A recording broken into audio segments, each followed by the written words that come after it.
Our panelist for our session is Pankaj Rai, Head of Strategy, Wells Fargo, and Anshu Sharma Raj, MD and Global Head of Retail Banking Technology, Standard Chartered Bank.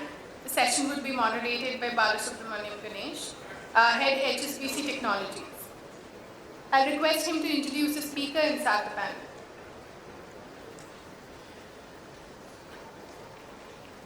Nice work, yeah. Okay. Thank you very much. Thank you very much, Anshu and Pankaj, for joining. I think we are kind of playing on this theme for the next 30 minutes or so. And by the way, I'm going to open up to the audience if you've got any questions as well for us as a panel. So the question really is engineering excellence driving superior customer experience. So Anshu is from Standard Chartered Bank. Pankaj, you from Wells Fargo. You do some fantastic things in your organizations.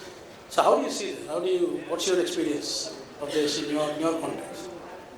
Pretty much what you summarized in your presentation, Ganesh. I think, and I absolutely love the tag heritage, and I feel that as well. Because there is so much of, each of the banks, especially the financial institutions are 100 plus years old, to change the culture and bringing in innovation and agility, nimbleness, to match the speeds of the likes of, the big tech companies, if you will, takes a lot.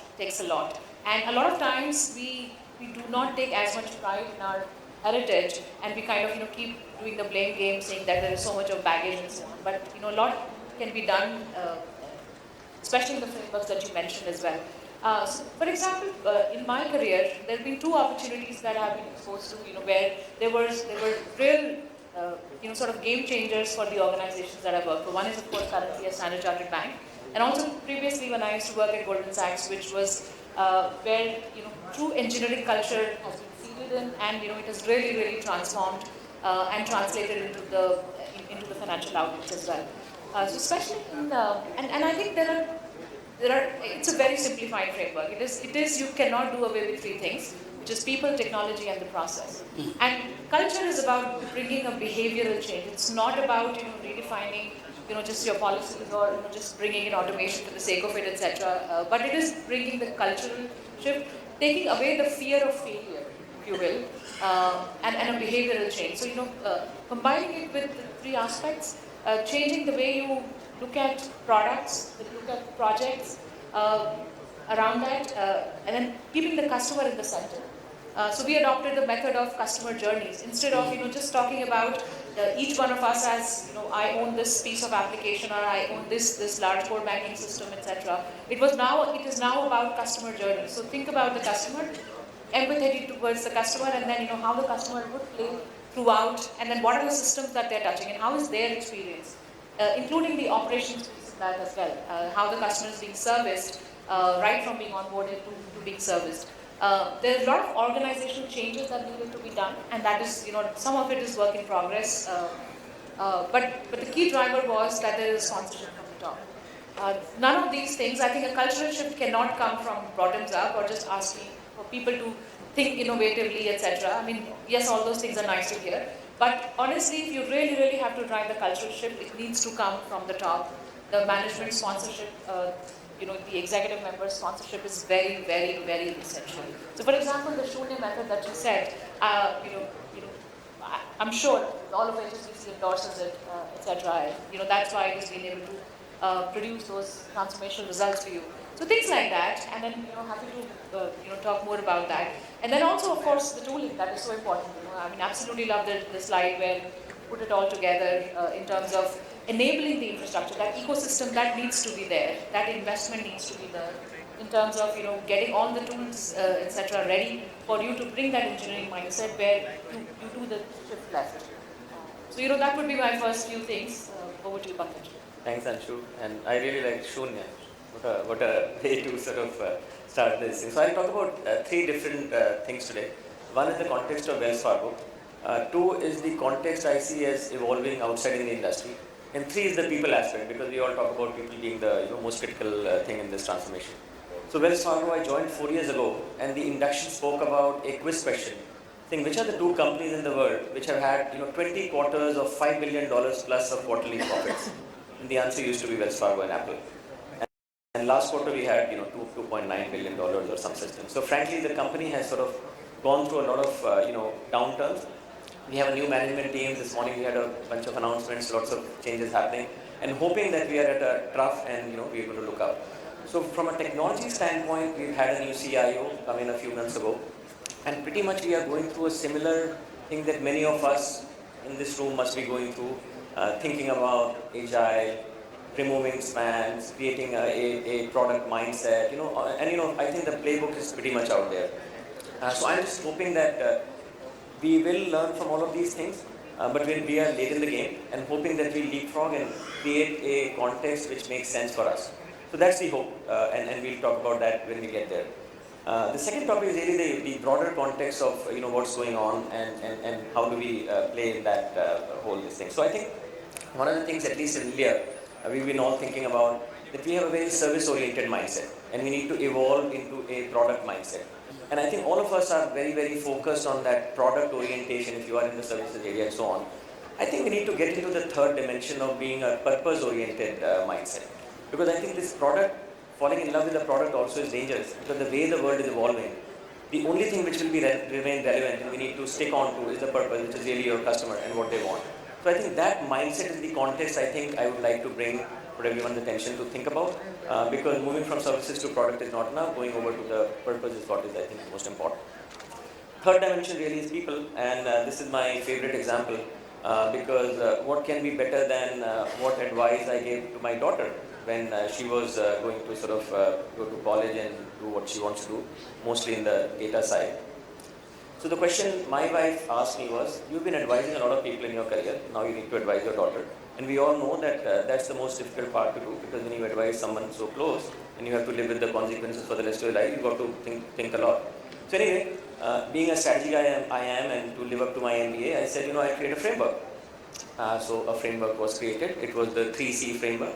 The 3 C's were derived from the economics of supply and demand, and things that will hopefully be in short supply in future, and that you should acquire it and you should be good. So trader mentality, think like a hedge fund, acquire things that will be in short supply.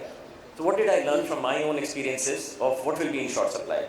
So the first thing was related to deglobalization, which is a mega trend that we all see out there. And my own belief is that what is going to be in short supply, already in short supply, is compassion. So first C, Pragya, you've got to acquire is really compassion. Think about everyone else, think about the context, think about the customer, think about the ecosystem, and don't think just about yourself. So that's the first C.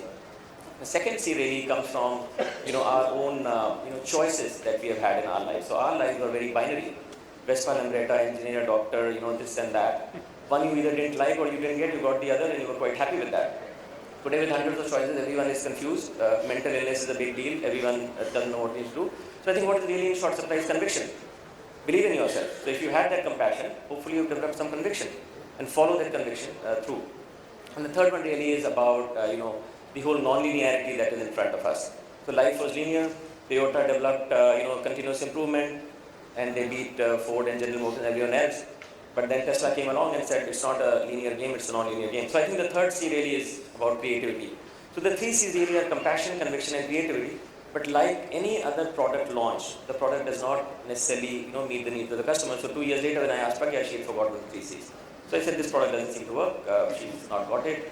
I need to, version 2, did another sprint in 2 weeks, launched the next product with 2 more C's added at the front and the back. To make a more better product. So the first C really was curiosity. So if you don't have any curiosity, nothing else will happen. And if you've done all this creativity, but if you don't create, communicate, then the curiosity doesn't get it. So I thought at least now I have a better product. I'll check it out 2 years later and come back to you if I think there's another C to be added. Very good, very good. Thank you, guys. Is there anybody in the audience who wants to ask a question before I get it? Yes, please go ahead. You might need a mic or something. Run around with the mic. Yeah.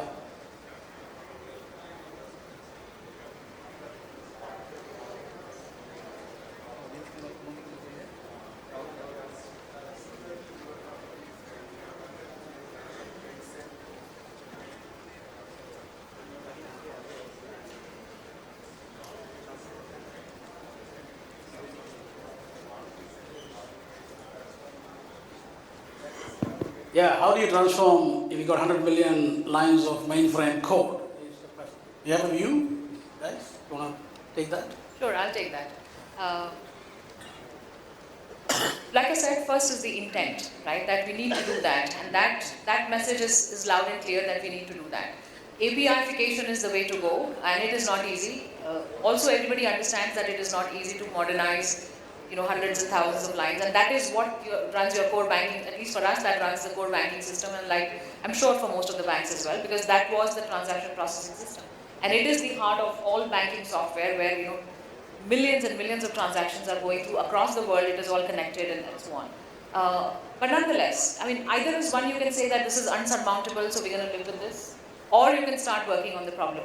So we've started working on the problem. We are running multiple programs around it to make as many APIs as available as possible around that. Also to see if everything really needs to be, and if something can be now ported outside of the mainframe as well. Not everything needs to be, because back then when it was coded, you didn't have other software and other I think you use the term the meta infrastructure around that, which is now available. But investments need to be made, and they're going to pay off in the longer term. So it's not about getting short-sighted about it and saying how can I reap about this investment. So there is a big investment that we've committed to upgrade our mainframe environment and make it future-proof. Yeah, I think the only thing I would add, I think it's really not a technology challenge necessarily. It's really about people. Firstly, you have to give hope to those people who have actually written that code, and still, got to give value to what they've done, and take pride in what they've actually done. I've seen many contexts that we tend to disenfranchise them first, enfranchise them. The second thing is be very brutal about what they need to unlearn. Because some of those things can be done very differently today with modern tools and techniques and everything else. So in my context, I am extraordinarily professionally brutal in that sense, to actually say, sorry, these things don't work anymore. So you transform 100,000 lines of code, 100 million lines of code, actually allowing people to unlearn and learn new things, and enabling it with the underlying technology. So for example, we created a Z series orchestrator, which doesn't exist in the industry. So for them, a continuous delivery, continuous integration wasn't possible before. It was only in the realms of if you're developing a brand new digital app or on a mobile, etc. It wasn't possible before. So they felt disenfranchised about it. So we attacked that problem. Many companies did not have solutions. We created our own. In fact, you can see it in the books if you're really interested in it. That is a massive lease of life. You've given them another 20 years of runway in their career. And that is the key, in my opinion. As long as you do that, anybody can write any line of code. It's not hard. We've been doing it for 50 years. Just ask them to write it differently, give them some modern ways of doing it. The only thing I'll add is that, many a times, we define problems in a technology context, not in the broader business context. Yeah. So I would say, what are those 100,000 lines of code all about?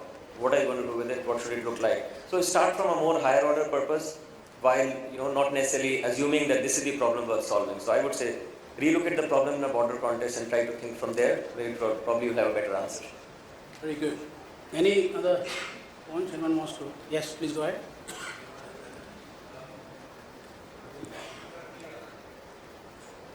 Currently, you are part of the engineering team, head the engineering team in the SCV. Previously, you've been part of the Vodafone services. So, from a customer experience standpoint, these two being different industries altogether, how has the engineering mindset needs to be there for having a better customer experience when it comes to two different industries altogether? Yeah, great question. Very great question. Yeah. First things first, right? We are all customers sitting in this room. So whether you're a telco player, or whether you're a banking player, or whether you are producing, whether even if you're a retail player in the market, we are all customers.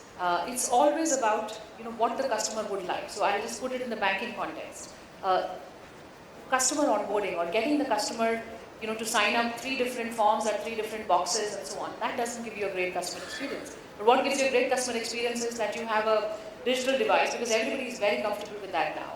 And then and because your backend infrastructure now enables, and the country, I'm just talking about the India as a context, and of course it's happening globally as well, that The governments have also, in every single market, whether it's even an Africa market or Asia market, and of course in the much more developed markets, the infrastructure is available for you to make that experience absolutely superlative. And within 10 minutes, it can do all your checks and verifications, etc., match your signatures, match your identity, and voila, that your account is open. And that is the customer delight. And that's where everybody is pushing towards, right? So even if you are a retail player, it's all about how can I bring the bank or bring the shop or bring the store to the customer rather than the customer going there. So keeping that in front and center, the products we built, that's why I said in the opening line as well that it's no longer about in an engineering space also that this is my realm, these are the 5 systems or 10 systems or 50 systems that I manage or the platforms that I manage, and then beyond that is someone else's problem. And that's why if you see even the talent that we look for is more of full stack. These are the new terminologies and these are the new mandates now. Nobody is interested to look at just a Java developer, right? We are all hiring for full stack developers who can do the front to end and who can also get on this bandwagon of continuous integration, the DevOps pieces, etc. So it's all integrated together. And why is that? That is because of the engineering mindset, of the engineering culture, that I am the owner of, I have to solve a problem. I'm not a Java coder anymore, I'm a problem solver. Right? So I need to solve for this business problem. And that's the mindset. And customer centricity is now, without that, you're just creating products that people would not use. I was also, in the sidebar when we were also talking about, a lot of times we build these features as technologists which nobody is using. Especially our ops guy, folks in the operations world or folks in the sales world, the front office folks or even the back office folks, they're not using those features, right? So it's about getting that empathy and bringing that product mindset into the entire ecosystem. So, one of the things, for example, what we've done is that we've tried it and experimented it in parts of the technology organization very, very successfully, is to get business, operations, and technologists co-located, right? So, and the product owners are from within the business teams and they are co-located, which it actually meant people moving cities and moving countries to kind of, be all sitting together. Yes, you can argue there is technology, there is Skype, there is video and all of that stuff, but there is no, and Ganesh also talked about that startup ecosystem, right, within the organization. So this kind of thing comes, and then you realize the outcomes are exponential, actually, and then keeping the customer in the front and center. Very good. Any more? Yes, please go ahead.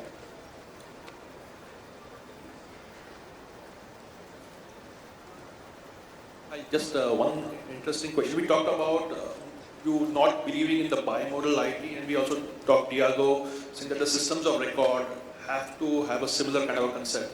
Now, as technologists and in your respective organizations, I'm sure that went through a lot of initial resistance change, because the old structures were typically portfolio managers who were measured on cutting costs of operations year over year, and now you're moving into an engineering mindset, into a product mindset. It requires change right from, your business has to be now a product owner other than someone who's just giving you requirements, to the product mindset and your DevOps. So all this must have pumped up your financials a fair amount, right? How did you convince your CFOs in this transformation? What was the business case that you did?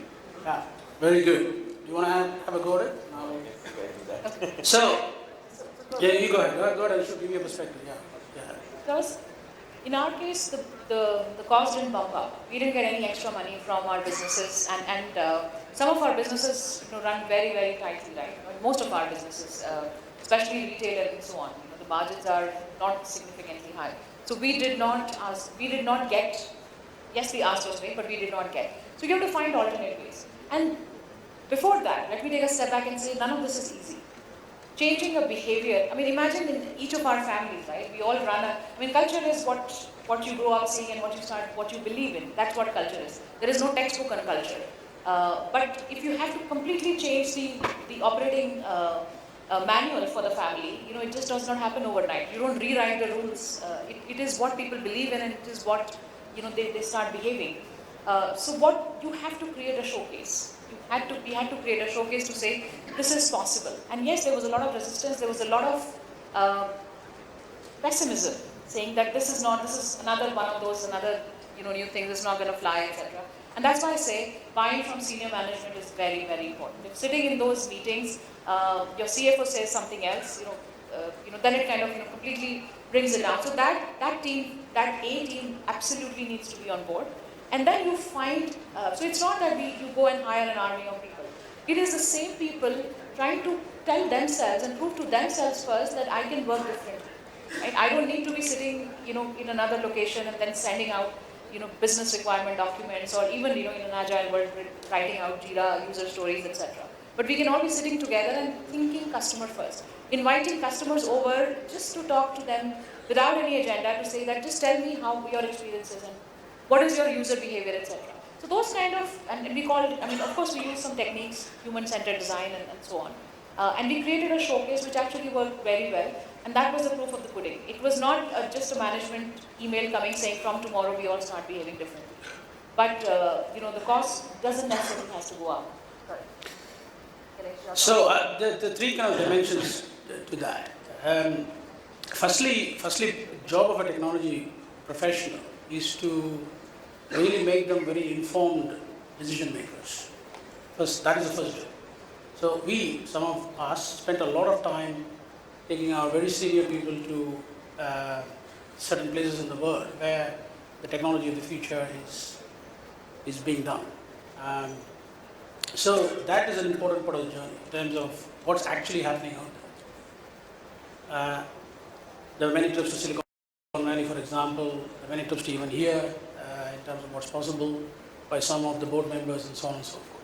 That education process is really, really key to actually kind of open the eyes a bit in terms of what's possible. Two is, yes, there was a business case. This is not a free purse wallet you can spend as much as you want, so we were measured. We measured in terms of, for example, one of our key metrics was the speed to market in terms of actually delivering more products to market more frequently. So in many, many contexts there used to be 4 releases a year. Now we have a release every day. So that manifestation of that actually they see it in terms of, yes, there is more outcomes delivered, and better outcomes. So there was a business case, we had measures, and it was completely, utterly tracked. And the third, the biggest actually issue was in either of those two, is actually our capability to meet their aspirations, which is about renewing your people and actually re-enfranchising to say, yes, we can do this differently. That is where I spent 70% of my time, not on the first two. First two was fairly easy. Once you go orchestrated, the 70% of the time was spent with my own team. And actually saying, yes, we need to show a different way. And that built enormous trust at all levels in the organization. Because, we have networks at every level. It isn't just me convincing the board. You have networks, everyone talks to each other. Whether you're an engineer or whether you're a manager of engineers, they have relationships across the organization. So the trust kind of builds at every level. So you have to change, and we have to be at the forefront of it as technologists. That is the biggest thing we have to do, and more than anything else. A lot of effort went, and if you talk to my team today, they will attest to it in terms of how much they have changed. So yes, there was a business case. Nothing is free, but you are demonstrating actually delivering the benefits.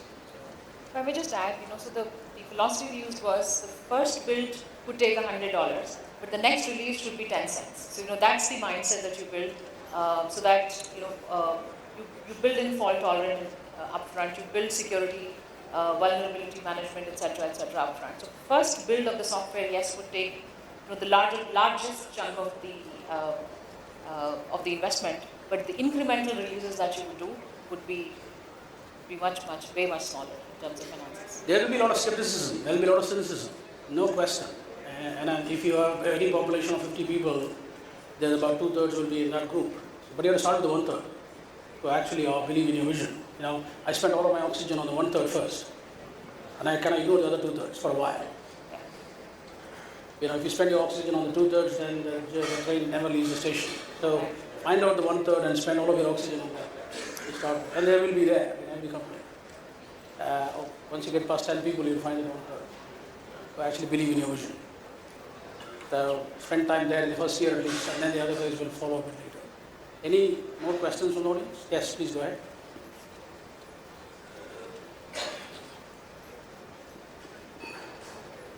Thank you. I'm Priyanka. I head the Business Transformation Group and Design Unit at Widget. Thank you so much, first of all, for the interesting insight. Pankaj, especially, thank you so much for sharing the 5 Cs. I could see everyone giggle and like note down all the 5 Cs. I'm sure we are sharing it to our kids moving on. What struck my interest was how all the 5 Cs that you mentioned, even though it was an advice to your daughter Pragya, was actually translating to the design thinking principle. And while we are speaking, everything that we're speaking right now is about superior customer experience. And while the role of UX as in the product teams is evolving, there is still, I believe, not enough attention which is paid to UX research. So, like, as we drive to the future and towards superior customer experience, how do you see UX research fitting into the global products that we design? Because at the end of the day, it is so hyper-local. Let me bring up a topic. In fact, 3 of us were discussing, and we'll lead to this, which was about what does engineering really mean, and what does an engineering mindset mean. And some of us were thinking, sometimes engineering conjures images of a coder who knows all the programming languages.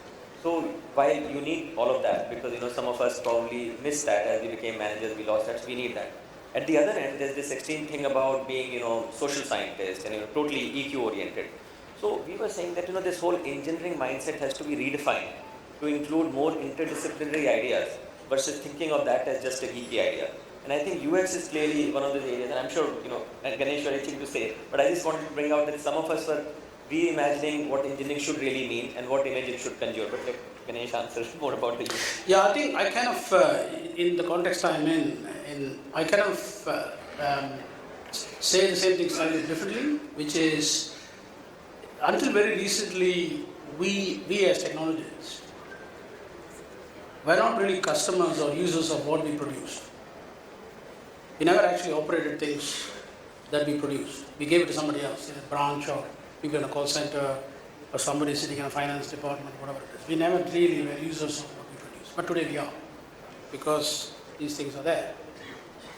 So the question for you from a UX and everything point of view as a technologist, which is kind of beyond engineering, is think about it as, would you buy the software that you've just created?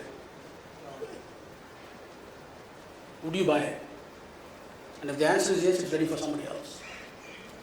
Now, when you unpack that question, it is a multidisciplinary question by definition. It's got psychology, it's got aspects of language in it, aspects of arts in it, aspects of all sorts of other things that come into it, not just writing lines of code. And this is becoming just like a deep specialism is happening in medicine. You got everything is now got you got a doctor for the 5th toe on your feet sort of thing. We have to have deep specialism in technology. That is going to happen. You'll have experts on various things, but you'll also have people who are actually very broad-based in terms of multidisciplinary talent. You need both. So you need to be a professor of something, but you need to be a master of lots of things. That is where the industry is now headed. I keep asking the question, what are you professor of? If you can't answer that question as a technologist, then you better need to start to do something about it. So I think UX is, you are a professor of UX, you can be a deep specialism in UX, but that won't be it. Okay, any more? Yes. So as I was growing up in technology field, first of all, thank you for the very insightful discussion. So as I was growing up as a technologist, I was advised to learn to speak the language of business. Yes.